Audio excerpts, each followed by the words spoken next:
Welcome back to the PicoBrick series. Today we will be creating automatic lighting using the RGB LED and the light sensor on the PicoBricks board. This will be used to monitor the light levels within our environment. So when a room gets too dark, the RGB LED will light up. When there is enough light in the room, the RGB LED will stay off. Let's get into it.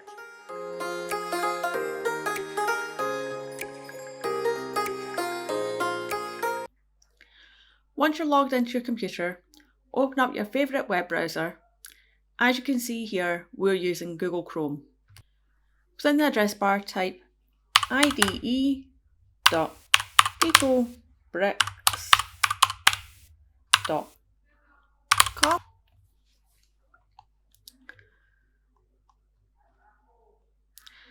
Once the PicoBricks page loads, we'll be using Pico Blockly for this program. So click View More. And now we're in the PicoBricks editor. So the first thing we need to do is click on Basic, and we need the PicoBricks block. Then we need a forever loop, so click Loops, and click and drag the forever block and attach it under PicoBricks. We now need a serial print block. This is back in Basic, and it's a serial print PicoBricks. Next we need the read light sensor block, which is in bricks. Read light sensor. We'll want to attach that within the serial print block where it says PicoBricks. Next we need to create some logic. So we're going to add an if loop in here. So click on logic and want the if else block and attach that underneath the serial print. Next we need another logic block. This time we want the blank space equals blank space, and we want to attach that within the blank space of the if block. I want to click on the little drop down arrow and choose the greater than symbol.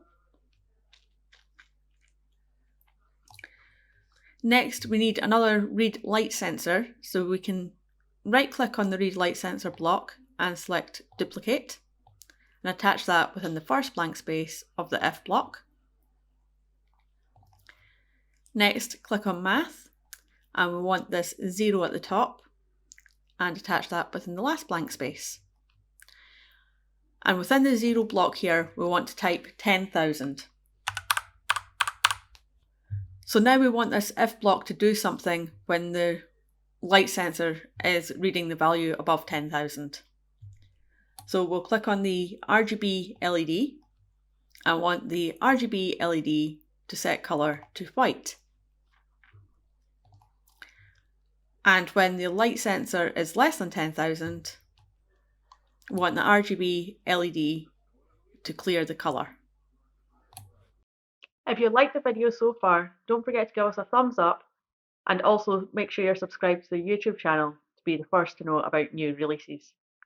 This also lets YouTube know that you're enjoying the content. Let's get back to the video. So what this code is doing is when we run our program, the code will run forever. The serial print will read the light value of the light sensor. If the value is greater than 10,000, it will set the RGB LED colour to white. We can change this colour, so we can put red in here, but I'll leave it at white for now. And when the value is less than 10,000, the RGB LED will turn off. So this is what this block here is doing, so it's clearing the RGB LED colour value. Let's connect our PicoBricks to the editor and see this working. So as usual, to connect the PicoBricks, we just click this little connection button here and click board in FS mode and click connect. And now the PicoBricks is connected to our computer we can run the program and see it working on our Picobricks board. So when we cover the light sensor, we'll see the RGB LED light up white. We can also change the colour of our RGB LED by clicking on the white, and let's say we pick red. And if we run our code again, we should now see the RGB LED light up red when we cover this light sensor. Well done! You have just used the light sensor to control the RGB LED. Come back for the next video where we will use the temperature sensor to detect the temperature of our room and output it to the OLED display. Thanks for watching. Until next time, happy coding.